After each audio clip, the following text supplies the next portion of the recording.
नवरात्रि के 9 दिनों में भूलकर भी ना करें। ये 10 काम मां दुर्गा होती हैं क्रोधित, घर में आती हैं दरिद्रता एवं गरीबी।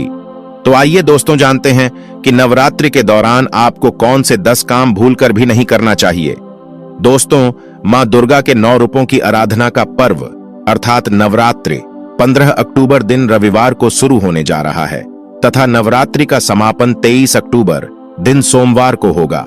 दोस्तों, नवरात्रि के दौरान माता रानी को प्रसन्न करने के लिए भक्तजन तरह तरह के उपाय करते हैं। कुछ लोग माता रानी के लिए व्रत एवं उपवास रखते हैं, दान धर्म करते हैं, तो वहीं कुछ लोग माता रानी के लिए यज्ञ तथा हवन करते हैं तथा कुछ लोग अपने पैरों के वाहन का त्याग करते हैं अर्थात अपनी मनोकामना की पूर्ति के लिए जूते चप्पल आदि का 9 दिनों तक त्याग करते हैं, जिन्हें करके हम माता रानी के प्रति अपनी श्रद्धा प्रकट करते हैं। परंतु अगर आप इन सब के अलावा ये 10 काम करते हैं तो माता रानी आपसे कभी भी नहीं होगी प्रसन्न और जीवन में आते हैं दुर्भाग्य एवं गरीबी तथा माता लक्ष्मी भी ऐसे व्यक्ति से हो जाती है नाराज। साथ ही दोस्तों, वीडियो के अंत में हम आपको एक ऐसा कार्य भी बताएंगे जो आपको नवरात्रि में अवश्य करना चाहिए। वह कार्य करने से आपकी हर मनोकामना पूर्ण हो जाएंगी और मां दुर्गा अति प्रसन्न हो जाती हैं। तो आइए दोस्तों जानते हैं शास्त्रों में वर्णित नवरात्रि के दौरान वह कौन सा कार्य है जिसे करना अशुभ माना गया है। इससे पहले हे माता वैष्णो, जो भी भक्त कमेंट में जय माता दी लिखकर चैनल को सब्सक्राइब करेगा उसके परिवार में सदैव कृपा दृष्टि बनाए रखना, साथ ही उसके सभी मनोकामनाएं पूर्ण करना। तो दोस्तों, सबसे पहला कार्य है स्त्रियों का अपमान ना करें। मित्रों, शास्त्रों में कहा जाता है यत्र नार्यस्तु पूज्यन्ते रमन्ते तत्र देवता, यत्रैतास्तु न पूज्यन्ते सर्वास्तत्राफलाः क्रिया। अर्थात जहां स्त्रियों की पूजा होती है वहां देवता निवास करते हैं और जहां स्त्रियों की पूजा नहीं होती है उनका सम्मान नहीं होता है, वहां किए गए समस्त अच्छे कर्म निष्फल हो जाते हैं। मित्रों, इसलिए आप सभी से विनती है कि आप नवरात्रि में किसी भी स्त्री का अपमान न करें। हिंदू धर्म में स्त्रियों को माता रानी का ही रूप माना जाता है। स्त्रियां माता रानी का ही अंश होती है। माता रानी स्त्रियों का सम्मान करने वाले मनुष्य पर सदैव ही अपनी कृपा बरसाती हैं। साथ ही माता लक्ष्मी भी ऐसे मनुष्य पर सदैव प्रसन्न रहती है। दोस्तों, स्त्रियां स्वयं की खुशियों का त्याग करके आपके घर को स्वर्ग बनाती है। स्त्री स्वयं उपवास करके अपने पति की लंबी आयु की कामना करती है, जीवन भर अपने परिवार के लिए बिना थके कार्य करती है। ऐसी पतिव्रता स्त्री का अपमान करना महापाप होता है। जो मनुष्य नवरात्रि में किसी भी स्त्री का अपमान करता है, स्त्रियों की तरफ गलत भावना से देखता है, उससे मां दुर्गा अवश्य ही दंड देती है और ऐसे व्यक्ति से माता रानी सदैव नाराज रहती हैं। दोस्तों, दूसरा है घर में कलह का माहौल न मचाएं। रामचरितमानस में वर्णित है कि जहां सुमति तहां संपत्ति नाना, जहां कुमति वहां विपत्ति निधाना। अर्थात जहां क्लेश का माहौल बनता है, जिस घर में लड़ाई झगड़े होते हैं, वहां पर मां लक्ष्मी कभी भी नहीं ठहरती। इसके साथ ही ऐसे करने वाले व्यक्ति से माता रानी भी रहती है सदैव नाराज एवं क्रोधित। इसलिए नवरात्रि के समय में अपने घर में क्लेश का माहौल ना बनाएं। माता रानी का मन में चिंतन करते हुए श्रद्धा भाव से इस महापर्व का आनंद उठाएं।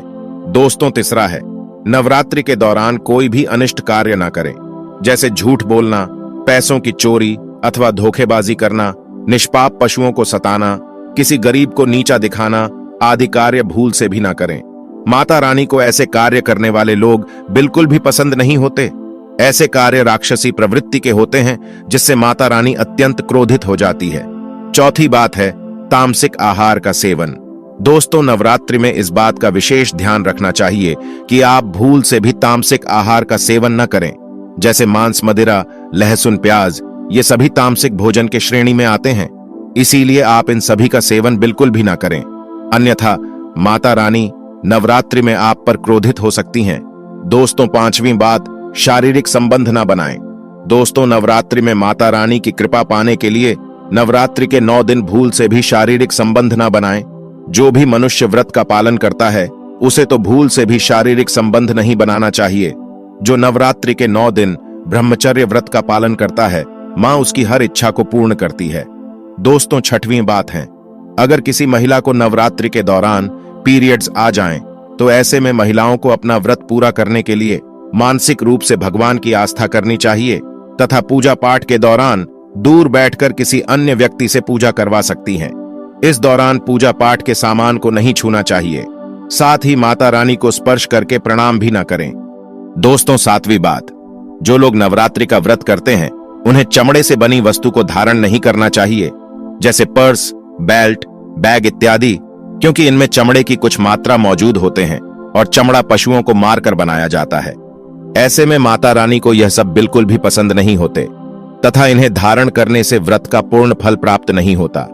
दोस्तों, 8वां है, यदि अगर आप घर के मंदिर में कलश स्थापना किए हैं तो घर को कभी भी अकेला ना छोड़े।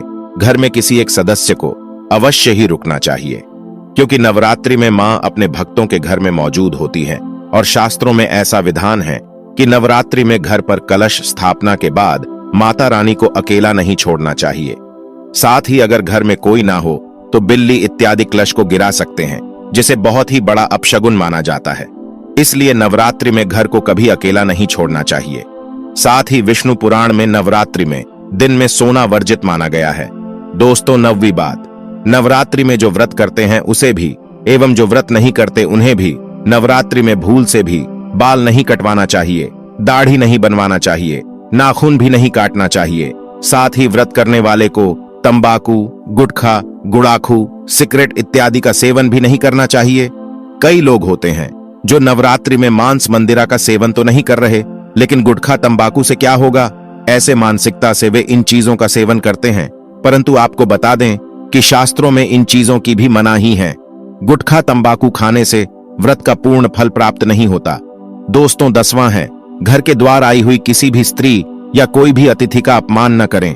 दोस्तों, यदि नवरात्रि में आपके द्वार पर कोई कन्या, वृद्ध स्त्री अथवा कोई दुखी मन भोजन की इच्छा से भिक्षा के लिए आई हो तो उसका भूल से भी अपमान न करें अथवा उन्हें खाली हाथ घर से जाने भी न दें। यदि आपके घर में कोई दासी है तो उसका भी अपमान न करें। नवरात्रि में उन्हें भी कुछ न कुछ भेंट अवश्य दें। इससे मां दुर्गा अत्यंत प्रसन्न होती है और आपकी हर मनोकामना को पूर्ण करती है। दोस्तों, इसके साथ ही अगर आप व्रतधारी हैं, व्रत रखते हैं, तो कलश स्थापित करते समय जटा वाला यानी पानी वाला नारियल का ही प्रयोग करें। साथ ही यह भी ध्यान रखें कि नारियल को कलश के ऊपर लेटाकर रखना चाहिए। कलश स्थापना करते समय कभी भी नारियल को खड़ा करके नहीं रखा जाता। नारियल को सदैव लेटाकर कलश के ऊपर रखा जाता है। साथ ही नारियल को स्थापित करने से पहले आप नारियल को लाल कपड़े में लपेटकर उस पर लाल चुनरी ओढ़ाकर आप नारियल को कलश के ऊपर स्थापित करें। शास्त्रों के अनुसार कलश के ऊपर जब सही तरीके से नारियल रखा जाता है और सही प्रकार का नारियल रखा जाता है, तभी व्रत और पूजन का पूर्ण फल प्राप्त होता है। साथ ही यह भी ध्यान रहे कि महिलाएं माता रानी को नारियल अर्पित कर सकती हैं, लेकिन कभी भी माता रानी के सामने नारियल को भूलकर भी नहीं तोड़ना चाहिए, क्योंकि नारियल का बिस रूप होता है और स्त्रियां बिस रूप से ही शिशु को जन्म देती हैं। इसीलिए कभी भी महिलाओं को नारियल नहीं तोड़ना चाहिए।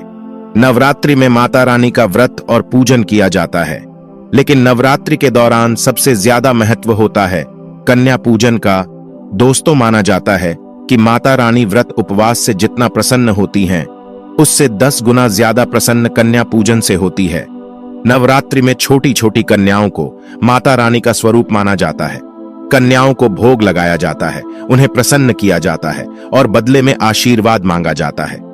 कन्याओं को प्रसन्न करने के लिए गिफ्ट वगैरह आदि उपहार दिए जाते हैं। माना जाता है अगर कन्याओं को कोई भेंट दी जाए और उसे खुशी खुशी स्वीकार कर ली तो इसका मतलब है माता रानी अर्थात माता वैष्णो ने भेंट स्वीकार कर ली। जिन पर वो कन्याएं प्रसन्न हो गईं तो समझो उन्हें माता रानी का आशीर्वाद मिल गया और माता रानी की कृपा से उन्हें मुंह मांगा वरदान प्राप्त होता है। शास्त्रों में बताया गया है कि नवरात्रि में 3 साल तक कन्या का पूजन होना चाहिए। अष्टमी अथवा नवमी को कन्याओं के पैर धोकर भोजन करना, उन्हें उपहार आदि देना श्रेष्ठ माना जाता है। इससे आपके घर में संपन्नता बनी रहती है तथा जीवन में धन धान्य की कभी भी कमी नहीं होती। शास्त्रों में वर्णित है कि कन्याएं जितना अधिक खुश होती है, माता रानी उतना ही जल्द फल प्रदान करती है। ऐसे में आप कन्याओं को चॉकलेट बॉक्स दे सकते हैं तथा खूबसूरत कपड़े दे सकते हैं। याद रहे काले कपड़े ना दें और स्टील के बर्तन भी गिफ्ट के तौर पर दे सकते हैं। याद रहे कि कन्याओं को लोहे का कोई भी सामान नहीं देना चाहिए। दोस्तों, जब कन्याएं आपके घर से पूजा एवं भोजन के बाद अपने घर के लिए प्रस्थान करें तो उनके चरण जरूर छू ले और अपने मन में अपनी प्रार्थना को, अपनी मन की इच्छा को कन्याओं को विदा करते समय अवश्य प्रकट करें। सच्चे दिल से मांगी गई मुराद माता रानी अवश्य पूरे करते हैं। प्रिय भक्तों, आज के वीडियो में बस इतना ही। शास्त्रों में वर्णित हमारे द्वारा दी गई जानकारी आपको अच्छी लगी हो तो वीडियो को लाइक अवश्य करें और कमेंट बॉक्स में जय माता दी, हर हर महादेव अवश्य लिखें। धन्यवाद।